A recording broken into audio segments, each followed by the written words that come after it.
Hello, everyone, and thank you for joining the Nonprofit Learning Lab for today's workshop. If you have any questions along the way for our presenter, you can type them into the question box in your go-to control panel, likely on the right-hand side of your screen.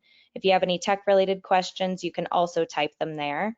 If you're interested in using live captions for today's workshop, you can use the link that I will send in the chat shortly. And if you're interested in receiving the recording and materials from today's free webinar, you can visit our free webinars page on the Nonprofit Learning Lab website, or you can send us an email at program@nonprofitlearninglab.org. And without further ado, I'll hand it over to you, Kate. All right, thank you so much. Welcome, everyone. It is a pleasure to have you here today for Bridging Generational Communication Gaps in the Workplace. My name is Kate Viana, and I am the founder and lead consultant at Nontoxic Nonprofits, an Atlanta-based nonprofits-only consulting firm created to target the cultural and communication issues that so many nonprofits struggle with. So let's get into it. Today's webinar is going to address these learning objectives. Examine the trends in each generation's communication style, preferences, and perceptions. Uncover the most common sources of friction in multi-generational communication and how you can decisively address them. Learn how to leverage the unique communication strengths of each generation to advance the mission and bring in more donors and supporters. And finally, find out the key to bringing disparate communication styles together, no matter how wide the age gap. So I wanted to start with this quote and these memes to help illustrate just how much a part of our culture that ageism has become. As Michael North puts it, ageism is the last acceptable form of discrimination. And he's right. No one would get canceled for sharing any of these memes, and no one probably would do any more than roll their eyes if their generation is the one being made fun of. It's acceptable to laugh at these stereotypes, and we're all guilty of it, including me, but it shouldn't be. Our focus as nonprofit professionals should be on fostering the kind of communication in our workplaces that make these so-called jokes seem out of touch. And I'm including this one for fun. As a millennial child of boomer parents, I keep this one on hand for texting my mom. So what actually is ageism? Ageism refers to the negative attitudes and stereotypes that people hold toward others based solely on their age or age group. I think that when we hear the word, we automatically picture someone older, perhaps close to retirement age, who is terminated or not hired because they're quote unquote old and not up to speed on the latest tech. But it's much more complex than that and much more widespread than we would like to believe. According to the Society for Human Resource Management, 32% of HR professionals admit that age was a factor in their hiring decisions, and almost 30% of workers say they have felt unfairly treated due to their age. Nearly 75% of those same workers even considered quitting their job due to the discrimination. Perhaps more than ever before, nonprofits are under pressure to perform for their stakeholders, and that performance will come from talent, not from age. So here's the breakdown by generations in today's nonprofits. As you might expect, the silent generation and Gen Z are our bookends, with the bulk being made up by Gen X and Millennials, followed closely by Boomers. So let's find out who we're dealing with, and let's find out who's here today. Please go ahead and indicate your generation by answering the poll.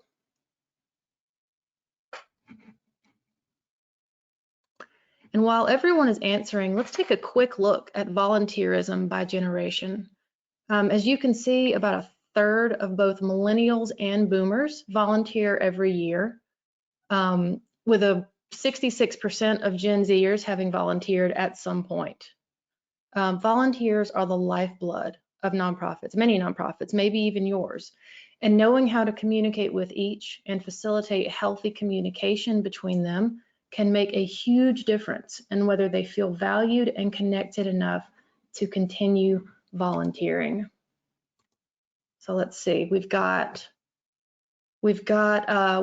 a little bit fewer Gen X than millennials, 39% millennial, 37% Gen X, 11% Gen Z and Boomer, and 2% silent. I'm so glad to see all the generations represented. Thank you so much for being here. All right, so next we are going to take to look at a quick overview of each of the generations. And I want to say ahead of time that I'm not trying to make generalizations. I'm simply reporting on trends that are common throughout these generations. So we'll start with the silent generation. You may recall that the silent generation makes up just 2 to 3% of nonprofit workers. They're mostly exiting the workforce these days, but they're still present and they have tremendous potential as volunteers and mentors and other types of leaders. As a generation that came of age during the largest military conflict of the 20th century, it's no wonder that they value chains of command, formality, and action. They prefer one-on-one rather than roundtable or group discussions and prioritize action and results over everyone sitting around talking. Next up, we've got the baby boomer generation. So the earliest boomers were the flower children of the 60s, with the youngest coming of age at the height of the Cold War. They were the very first to use emails and generally feel a pretty strong sense of duty to their employer, a sense that led to the workaholism that many of this generation are known for. Famous boomers include Cher, Steven Spielberg, President Donald Trump, and Princess Diana Spencer. When it comes to communication and leadership, boomers are the generation most likely to keep work life and personal life strictly separate. They prefer formal communication and are goal-oriented, but typically aren't big on receiving feedback or working in groups. They generally accept what they're given at work, preferring not to push back too much or rock the boat. They don't care much for small talk and aren't comfortable with displays of emotion in the workplace. Next, we've got Generation X. With Generation X, we started to see the beginning of a shift away from workaholism and toward a preference for work-life balance. Gen X were early adopters of professional email and saw the world undergo a seismic shift with the fall of the Berlin Wall, the end of the Cold War, and the AIDS epidemic. Gen X were early adopters of cell phones and the internet, giving them access to information about the world previously not readily available, and opening up professional opportunities their parents didn't have. Gen X is task-oriented and wants clear communication at work. They were also the first generation to expect high levels of autonomy and flexibility at work. When it comes to feedback, they're more open than their boomer counterparts as long as it's direct and to the point. Gen X dislikes micromanagement and hierarchical structures that don't make sense to them. They prefer open communication and transparency. Work is not life to Gen X, and they prioritize life outside of it. Next up, we have Millennials, and as I said, this is my generation. Millennials were shaped massively by 9/11 and the Great Recession and are the second most phone call hating generation. Millennials need meaning in their work and a manager they respect, as well as lots of feedback in a timely fashion. If you're a supervisor of millennials, never say, "We need to talk," unless you can do it right then. Millennials made smartphones in the workplace ubiquitous and sparked the gradual move toward a widespread preference for short, text-based communication like instant messaging and, of course, actual text messages. Millennials want to have their say in what happens at work. They want informal communication driven by collaboration, and they like regular, meaningful feedback, preferably via an electronic communication tool that allows for ongoing tasking. They don't want to stop and answer an email or a phone call. Millennials are overwhelmingly self-directed and future-oriented, as well as very realistic. As a generation, they see tremendous value in collaboration and diversity of perspectives, and they prefer low-key group efforts at work, so nothing too formal. And then finally, we have Generation Z. Gen Z are the digital natives of today's world. They have never known a world without internet and advanced communication tools, and they've been using them since very early childhood. Many of them even missed high school graduation due to the COVID-19 pandemic, further cementing their flair and preference for communicating online with symbols, images, and video. Gen Z continues to push hard for more diversity, more opportunities to express individuality, greater personalization, and ever more daring digital creativity. They are, after all, the generation that gave us TikTok challenges. Gen Z is the first generation to ask, why should I work? And expect employers to have a thoughtful answer. They want flexibility and work that means something, as well as an employer that takes diversity and inclusion very seriously. They want flexibility and personal freedom at work, taking their older counterparts' insistence on autonomy even further. Even when it comes to their manager, Gen Z prefers to be coached rather than bossed and given easy to digest, immediately actionable feedback. As they continue to evolve, Gen Z is likely to be a gold mine of talent for nonprofits, both for their need for meaningful work and their drive to make the world a better place. Are there any questions so far? I don't think we have any questions yet that I see on my end. Okay, well, we will carry on. So next, we're going to get into some common sources of friction between the generations. There are three that come up most often in my work. So together, we're going to examine each source, learn what it looks like, and then move into concrete steps you can take to reduce and potentially even eliminate them. The first source of friction is stereotypes. I don't have to tell you that stereotypes are harmful, but as we saw at the beginning with Michael North's quote, ageist stereotypes are pretty normalized in the American workplace. It's well established that where ageist stereotypes are allowed to flourish, job satisfaction, engagement, and commitment all decline. As the memes I shared at the beginning show, we all know what the ageist stereotypes are. And to be honest, whether we admit it or not, we've all been guilty of stereotyping someone. Unfortunately, the human brain is wired to lump quote unquote similar together as a way of quickly and efficiently producing an evaluation. Now, in some situations, this is great. It can help us detect threats or other pitfalls. But at work, we each have to actively work against this. The trouble comes when employees in a position to effect change allow stereotypes to be widely held.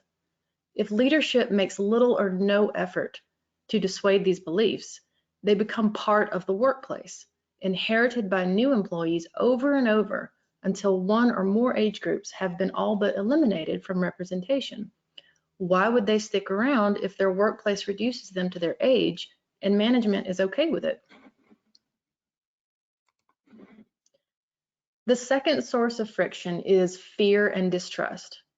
When these elements are at play in any communication, optimal results are unlikely. But when we're dealing with groups that already feel like they have little in common, and that's reinforced by the society they live in, the likelihood of a negative outcome is amplified considerably. I'm going to give you a few examples of what intergenerational communication in the nonprofit workplace looks like when fear and distrust are part of it. First, a baby boomer who refuses to speak up during meetings involving new tech because they're afraid of looking incompetent or out of touch compared to younger colleagues. A millennial who excludes older colleagues from collaboration because they don't trust them to listen to new ideas. A Gen Zer who hesitates to ask for location flexibility because they don't trust their manager to understand and empathize. A Gen Xer who resentfully assumes they'll get stuck with the lion's share of a project because they don't trust their younger colleagues to step up. And of course, a silent Jenner who refrains from offering perspective in a planning meeting for fear of being dismissed as old and out of touch.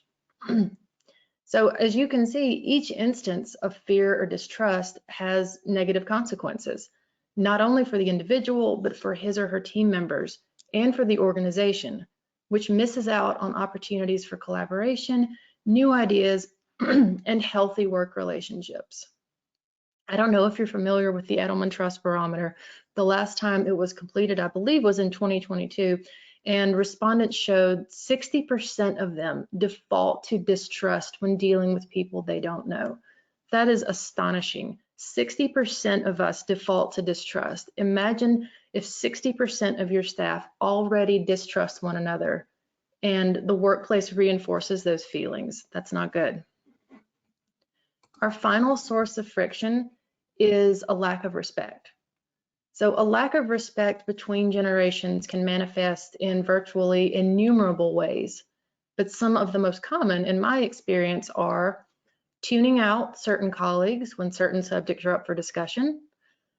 For example, when senior leadership ignores the contributions of more junior employees, dismissing a colleague's preference for a form of communication, such as when maybe a silent Gen manager ignores a Gen Zer's request to email rather than call, treating senior colleagues with condescension when new tech or processes are introduced, or assuming they will struggle to adapt, or interrupting junior colleagues or making snide comments on their contributions with derogatory emphasis on their inexperience or age.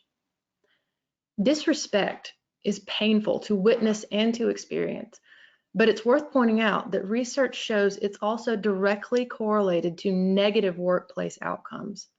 A report published in the journal Organizational Dynamics titled "The Cost of Bad Behavior" found that 78% of those on the receiving end of disrespect in the workplace reported a decline in their commitment to the organization, while 66% reported a decrease in job performance. Perhaps most surprisingly, 38% claim to have deliberately decreased their work quality as a result. I'm guessing everyone here today has experienced firsthand or otherwise stereotypes, fear and distrust, and/or lack of respect in their workplace. How have you or your leadership dealt with these issues? So you can go ahead and answer the poll accordingly. And if you answer for or other, please go ahead and type your answer in the comments. And while you're answering, I want to go ahead and highlight one of the easiest ways to start combating intergenerational discord at your organization, and that is how you describe your staff. So I'm betting most of us have been guilty of this. We call a long-serving coworker an old-timer, or a new person a noob or a newbie, or a youngster, or we call someone who's been there a long time a fossil, or even worse.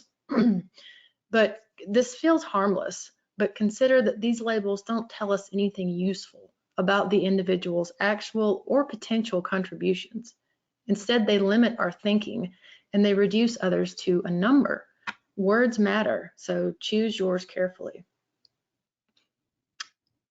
So it looks like, wow, that's great. So it looks like about half of us foster dialogue to address issues openly and transparently. Love to hear it.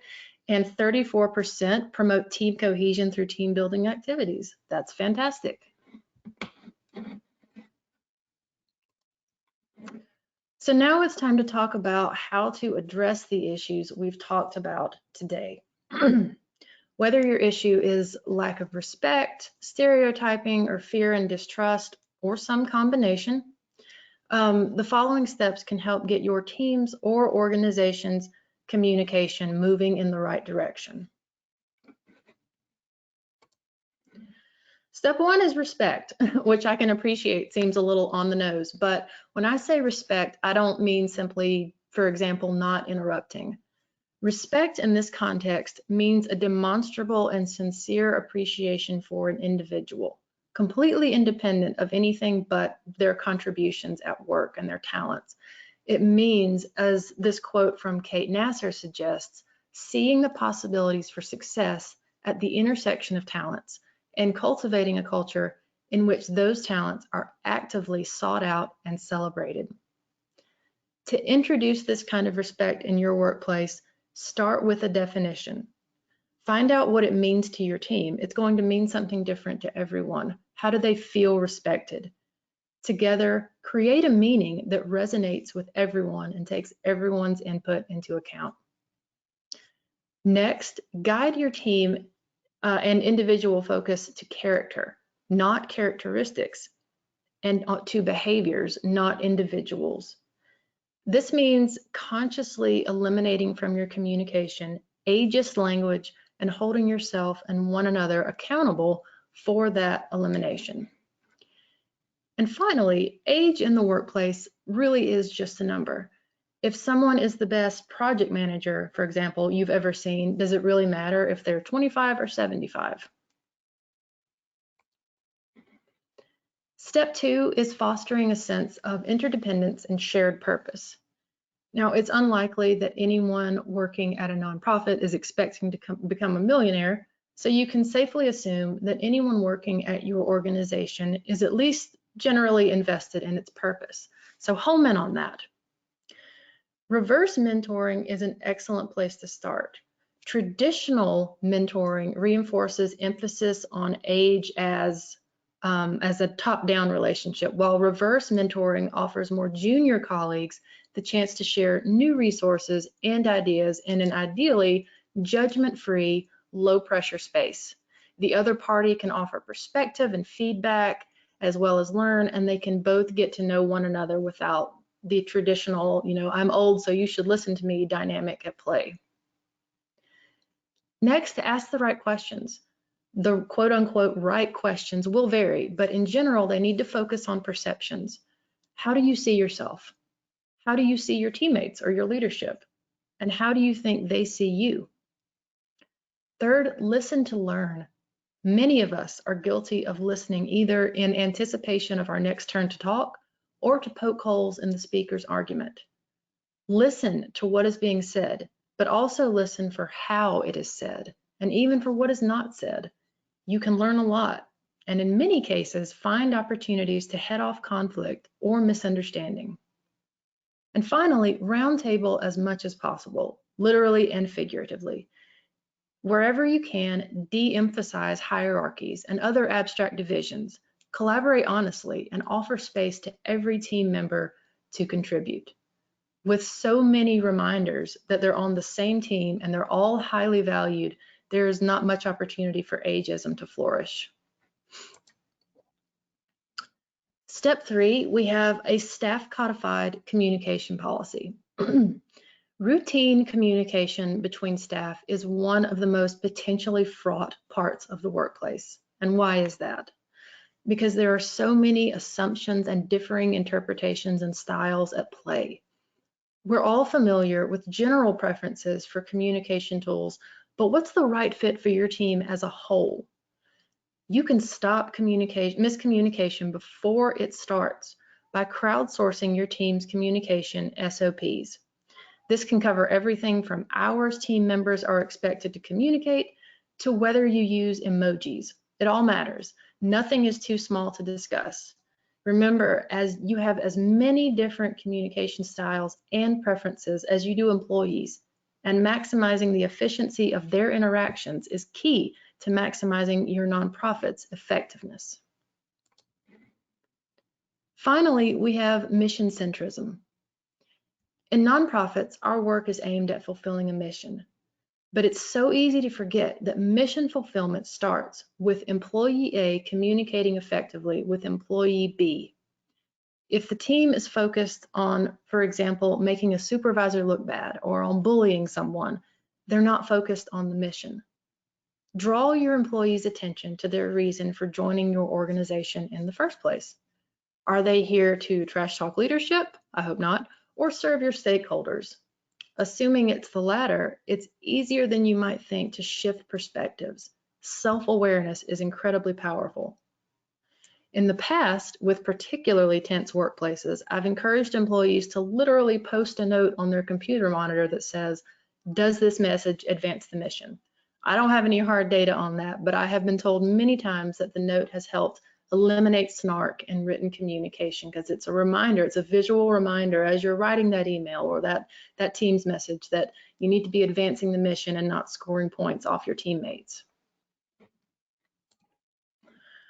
Are there any questions about those steps or the tactics I mentioned? Yeah, it looks like we do have some questions. Let's see. The first one, how do you create trust between generations? It's a process. It's definitely a process. I think it starts with acknowledging that there is no trust between the generations. And that's, as we've already discussed, it's due to the way society looks at age. You know, it's acceptable to make fun of people for being older or younger or to stereotype them or whatever. So I think the first step for sure is just acknowledging that there is a lack of trust and fostering open dialogue on how you can move forward. Awesome. Okay, another one we have is what strategies or initiatives can I implement to bridge the generational gap, specifically in a relationship involving a boomer leader and a millennials team members and That's millennial team? that's a good question. It's a very specific question. I would love to answer that, but I don't think we are going to have time for the answer that would take. So I would love for you to just shoot me an email. It's if you want to send an email to info@nontoxicnonprofits.com, I will be happy to answer that in a more detailed way. Cool. Okay, we've got some more. Any questions for any suggestions for someone working with someone who is unwilling to change their communication style or leadership style? That's tricky. And again, there's a lot of nuance to that as well. I've worked in organizations where leadership were the problem, where, you know, the boots on the ground were, quote unquote, the problem, unwilling to communicate, whatever. And I really think that you've got to build the right team, right? You're all there to advance a mission. And if you don't have 100% buy-in from people, like in terms of willingness to put the mission first, then you've really kind of hit a roadblock. And I think it's at that point it becomes time for a discussion on whether your organization is the right place for them or not. Because if they're not willing to, you know, modify their communication to put the mission first, then it may not be a fit. Awesome, thanks. Okay, what have you found is the best way to communicate the mission? It depends on who you're talking to. So every nonprofit has, of course, they have their mission statement, but it's not going to mean the same thing to every single audience, right? You need to find a way to communicate it that will make sense to the audience you're speaking to. So if you have, for example, a group of retirees that are donors, you're going to want to focus more on, you know, the difference they're making specifically by engaging in volunteering or in donating or whatever. If you want to appeal more to a younger audience, you can appeal more to their sense of values and like hard data, demonstrable evidence on how the work is making a difference in their community. How is it immediately effective? Cool. Okay. All right. When you have a large organization where people work on site and off site and come in various generations, and the institution has been around for a really long time, how do you revisit communication habits and policies? That's another big question. And it really depends on your staff, what it looks like, how big it is, you know, where are people? Because it makes a difference if people are, you know, if they're all in one city or if they're spread out around the world or around, or, you know, around the country, it makes a big difference. And I think that might also be a good candidate for sending an email so we can speak more about that in detail. Yes. Let's see. What can mid, low level leaders and non-leaders do to influence this at our orgs? I would say listen, you know, listen out for evidence of the sources of friction that we went over. Listen for people using that ageist language. Listen for resentment in people's tones, or for stereotyping or things like that. And when you see it, try to pay attention to the effects of it. So one example I gave earlier was um, a Gen Xer who assumes they're going to be stuck with the bulk of whatever the workload is because their younger colleagues aren't going to step up. So if you see, for example, a teammate doing that, being like, well, I guess it's all on me. If you see that, take note of it and say, okay, we've got a little bit of a disconnect here between this employee and this group of employees where this employee isn't feeling supported. But how are these employees feeling? How maybe they don't feel like they're being invited to participate. Awesome. Okay. We definitely have a lot of questions. Kate, if you want to reshare your email again with Yeah, everybody, yeah. we Um, still have time for another, but yeah, you it's want, just info@nontoxicnonprofits.com. Feel free to shoot me an email. I'm happy to speak to you about anything and everything. yeah, awesome. Thank you. Okay, here's another that's a bit more general. Is there a resource you're aware of to help adjust bylaws to incorporate more intergenerational collaboration within nonprofits? That is an excellent question. And I do not pretend to be a board expert. So unfortunately, the answer is no, but I would love to hear more about your situation. I would love to hear about that if you would like to shoot me an email. I've never Awesome. considered editing bylaws to reflect that. Yeah, that is a great question. Okay, everyone. Well, I know there are still quite a few questions left. If you would like to email Kate, or if you missed her email and you still want the slides and recording, please email us at program@nonprofitlearninglab.org, and we can send you over the slides and recording and Kate's contact info. But as of now, this workshop has come to a close. Thank you all so much for participating, and thank you again, Kate, for educating our community.